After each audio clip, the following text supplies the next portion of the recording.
Halo, belajar sama Laushu lagi. Hari ini kita akan belajar mengenai hakikat ilmu pendidikan. Dalam bab ini, kita akan bagi menjadi ilmu pendidikan, ontologi ilmu pendidikan, epistemologi, aksiologi, aliran-aliran pendidikan, dan asas-asas pendidikan.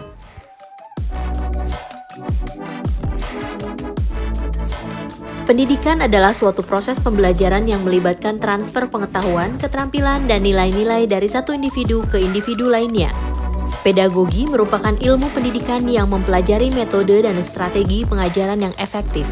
Pedagogi mencakup berbagai aspek seperti metode pengajaran, strategi pembelajaran, desain kurikulum, serta hubungan antara guru dan siswa. Ilmu ini bertujuan untuk memahami bagaimana manusia belajar dan bagaimana guru dapat memberikan pengajaran yang efektif. Melalui metode ini, guru mengembangkan lingkungan belajar yang kolaboratif di mana siswa bekerja sama dalam kelompok untuk mencapai pemahaman yang lebih baik. Selanjutnya, kita akan membahas mengenai ontologi pendidikan. Ontologi ilmu pendidikan adalah cabang filsafat yang mempelajari tentang hakikat atau eksistensi ilmu pendidikan itu sendiri. Ontologi ilmu pendidikan bertujuan untuk mengidentifikasi dan memahami apa yang dianggap substansial dalam ilmu pendidikan. Hal ini melibatkan pertanyaan-pertanyaan seperti apa itu pendidikan, apa tujuan pendidikan, dan apa yang menjadi pokok pikiran dalam ilmu pendidikan. Ontologi ilmu pendidikan membahas aspek-aspek metafisika, epistemologi, dan aksiologi yang mendasari ilmu pendidikan. Seorang ahli pendidikan mengidentifikasi tujuan pendidikan sebagai pengembangan potensi siswa secara holistik. Dia berpendapat bahwa pendidikan tidak hanya tentang transfer pengetahuan secara akademik, tetapi juga melibatkan aspek-aspek sosial, emosional, dan moral. Baginya, pendidikan bertujuan untuk membentuk individu yang berdaya, berakhlak, dan mampu berkontribusi positif pada masyarakat. Epistemologi pendidikan adalah cabang filsafat yang mempelajari tentang pengetahuan dan bagaimana pengetahuan itu diperoleh dalam konteks pendidikan. Epistemologi pendidikan berfokus pada pertanyaan seperti bagaimana pengetahuan dapat dipercaya, bagaimana pengetahuan itu diperoleh, dan apa yang menjadi dasar pengetahuan dalam pendidikan. Epistemologi pendidikan mencakup pemahaman tentang sifat pengetahuan, metode ilmiah, dan proses pembelajaran.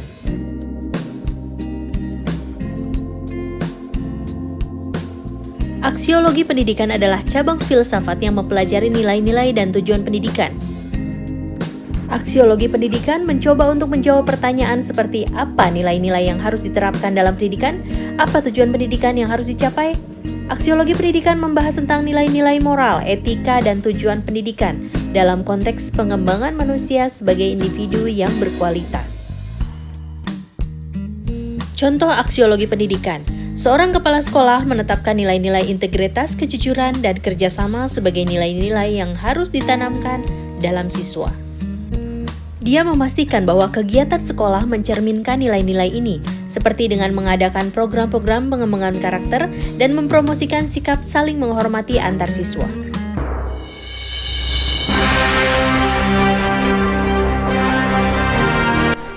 Pendidikan itu menurut saya sangat penting, karena pendidikan itu dapat mengasah bakat anak, menjadi anak itu menjadi cerdas, memiliki keahlian di bidangnya masing-masing.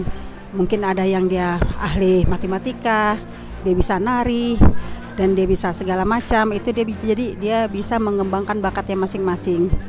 Makanya dari keahlian itulah mereka akan terasah keahlian mereka dan teruji pendidikan untuk mereka, untuk masa depan dan kedepannya mereka. Itu aja.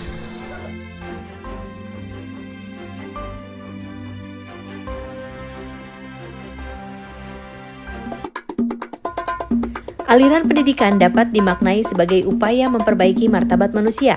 Setiap aliran pendidikan memiliki pandangan yang berbeda dalam memandang perkembangan manusia. Aliran pendidikan dibagi menjadi dua, yaitu aliran konvensional dan aliran gerakan baru. Aliran konvensional nativisme. Aliran ini berpendapat bahwa perkembangan manusia telah ditentukan oleh faktor-faktor yang dibawa manusia sejak lahir. Pembawaan yang terdapat pada waktu lahir itulah yang menentukan hasil perkembangannya. Menurut aliran nativisme, pendidikan tidak dapat mengubah sifat bawaan. Aliran empirisme. Doktrin aliran empirisme yang sangat terkenal adalah tabula rasa, sebuah istilah bahasa Latin yang berarti lembaran kosong. Doktrin tabula rasa menekankan arti penting pengalaman, lingkungan, dan pendidikan. Dalam arti perkembangan manusia semata-mata bergantung pada lingkungan dan pengalaman pendidikannya, sedangkan bakat dan pembawaan sejak lahir dianggap tidak ada pengaruhnya. Aliran naturalisme atau negativisme. Aliran ini berpendapat bahwa semua anak yang baru dilahirkan mempunyai pembawaan baik dan tidak satupun dengan pembawaan buruk. Bagaimana hasil perkembangannya kemudian sangat ditentukan oleh pendidikan yang diterimanya atau yang mempengaruhinya. Jika pengaruh itu baik, maka akan baiklah ia, namun jika pengaruh itu jelek, maka akan jelek pula hasilnya. Konvergensi, aliran ini menggabungkan pentingnya hereditas dengan lingkungan sebagai faktor yang mempengaruhi dalam perkembangan manusia. Tidak hanya berpegang pada pembawaan, tapi juga kepada faktor lain yang sama pentingnya dalam menentukan masa depan seseorang. Aliran gerakan baru menekankan pendidikan demokratis dan menghargai berbagai potensi yang dimiliki anak, serta pembelajarannya lebih berpusat pada peserta didik, sedangkan guru hanya sebagai fasilitator, pembimbing, dan pengarah bagi perkembangan anak. Model bentuk aliran gerakan baru, pengajaran pusat perhatian. Pengajaran melalui pusat-pusat minat, anak harus mempunyai pengetahuan tentang diri sendiri dan lingkungannya agar dapat hidup di masyarakat. Pengajaran alam sekitar, pengajaran harus terkait dengan kehidupan nyata atau alam sekitar. Bentuk sekolah kerja, pendidikan tidak hanya demi kepentingan individu tetapi juga demi kepentingan masyarakat atau bekerja untuk masyarakat. Dalam bentuk pengajaran proyek, anak bebas menentukan pilihannya atau jenis pekerjaannya, merancang dan memimpin kegiatan proyek. Dalam asas-asas pendidikan, kita akan mempelajari mengenai 3 konsep. Yang pertama adalah konsep Tuturi Handayani, menyampaikan bahwa guru yang mengikuti di belakang dan memiliki wewenang untuk mempengaruhi, tidak menarik ke depan, membiarkan anak menemukan jalannya dan membantu mereka ketika melakukan kesalahan. Yang kedua adalah asas kemandirian dalam belajar, usaha individu untuk melakukan kegiatan belajar secara mandiri maupun dengan bantuan orang lain, berdasarkan keinginannya sendiri untuk menguasai suatu kompetensi tertentu. Asas belajar sepanjang hayat adalah suatu konsep, ide, gagasan pokok. Dalam konsep ini, belajar tidak hanya berlangsung di lembaga pendidikan formal, namun manusia juga dapat memperoleh pengetahuannya di pendidikan non-formal.